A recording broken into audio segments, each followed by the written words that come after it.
I want to go over Ubisoft. Let's talk about Ubisoft because, guys, things are not looking good for Ubisoft. It never is. Let's be real, right? It never is, man. So the company that all the shills tried to tell you that was doing amazing, the company that the shills tried to tell you that the supposed grifters were just talking bad about because they were trying to spur up controversy, that they don't know what they're talking about. Nobody knows what they're talking about. You guys don't know what you're talking about.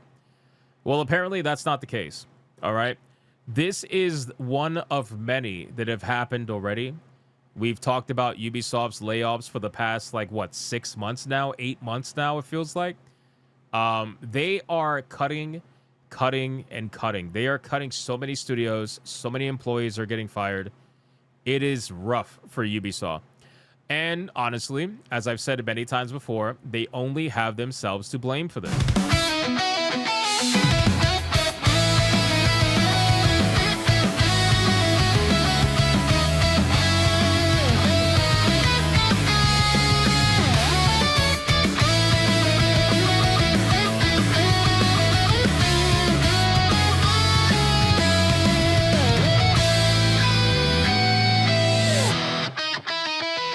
Thank you so much for watching this video, and if you guys want to see more content like this, make sure to hit that subscribe button and join me every single day, 9 p.m. over on the main channel, where you can catch me live every single day, 9 p.m. Eastern. I hope to see every single one of you there. Now back to the main video. Ubisoft only has themselves to blame for the reason why Ubisoft is in the predicament that they are in. And even though Ubisoft has seemingly something good coming in the pipeline with Rayman, the remaster or the remake of Rayman, which I think looks really good, things like that are only going to put a little bit of a band-aid on otherwise a gushing wound that needs something a lot more permanent. Ubisoft is performing surgery on their company right now. That's how permanent these things have to be.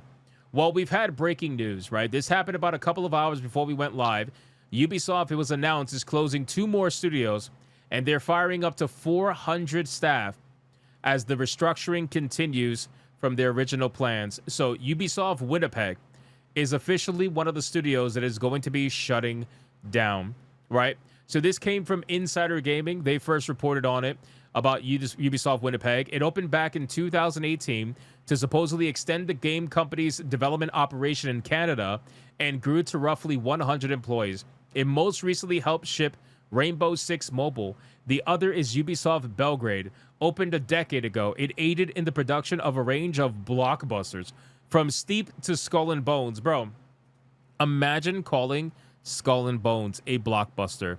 This is why mainstream journalism, even though they report on the bad things that are happening, they always got to make sure they soften it so that the companies don't end up hating them and don't take away their access or deny their access. If you're trying to say Skull and Bones was a fucking blockbuster, you're out of your mind. The only thing it was a blockbuster in was in how much money it wasted. That's the only thing that Skull and Bones was a blockbuster in. And even Steep as well. Steep didn't even do that well either. But anyway, that's besides the point. So they worked on Skull and Bones. Gee, I wonder why they're getting fired. Could it be that Skull and Bones lost well over $400 million? It is rumored that Skull and Bones actually lost more money than Concord of all video games. So Ubisoft is also instituting cuts across its global publishing division and seeking a reorganization of its Barcelona studio to have its focus exclusively on the development of the upcoming Rainbow Six projects. The result of all of these cuts, according to the source, would be up to 380 layoffs across the company, which employs over 15,000. Now, keep in mind about this.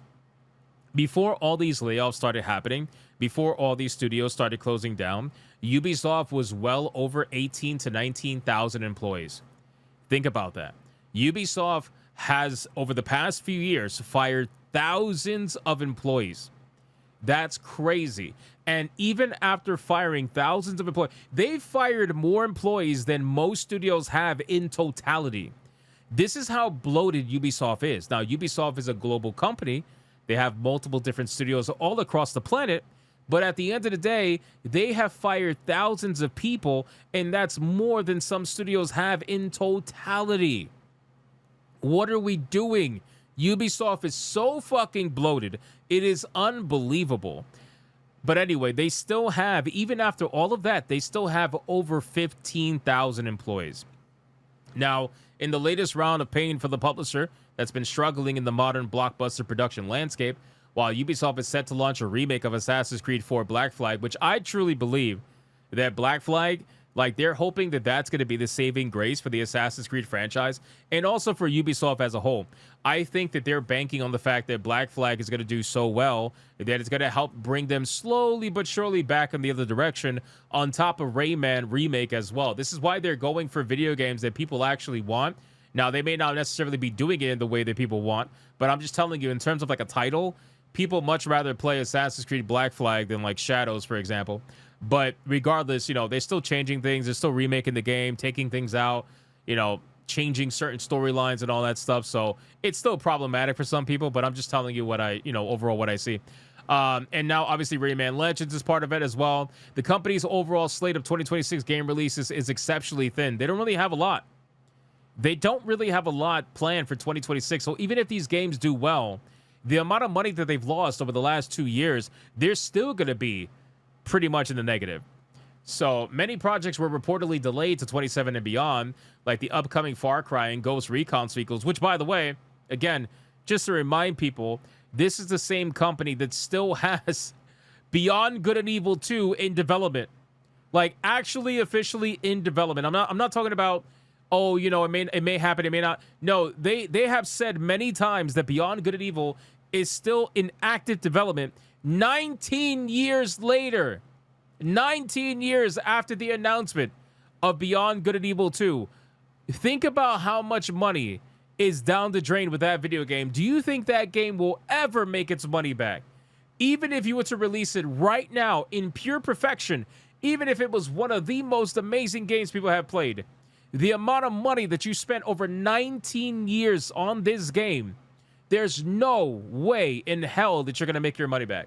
And that's exactly what happened with Skull and Bones. Skull and Bones was in development for over 10 years. It initially started as a Black Flag, I believe, sequel or remake. I think it was a sequel. It started as a sequel for Black Flag. It never saw the light of day, and they decided to take all of the work that they've done and reboot it into Skull and Bones, and they lost hundreds of millions of dollars on that game.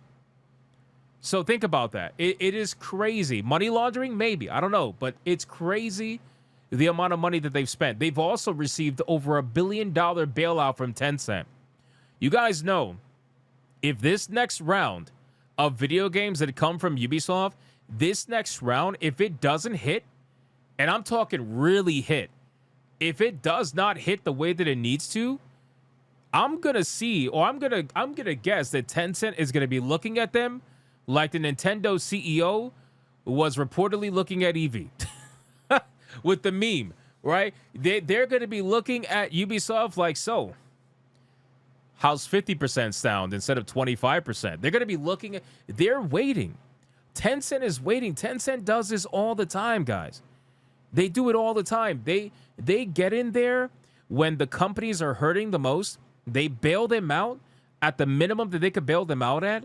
And then they take 25%. And then before you know it, they take 50%. And before you know it, there's a hostile takeover of Ubisoft, and you're owned by the Chinese now. I really think that's the future. I think that's going to happen with Ubisoft. It's only a matter of time. I know the Guillemot family is trying to fight this as much as possible.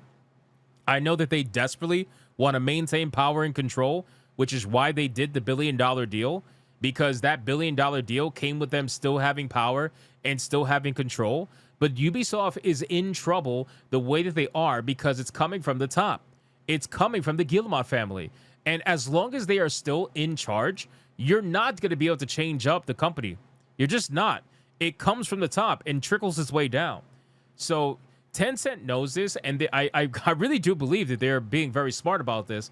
And they know that at the end of the day, Ubisoft continuing the same insanity they've been doing, it's only a matter of time before they can sweep in.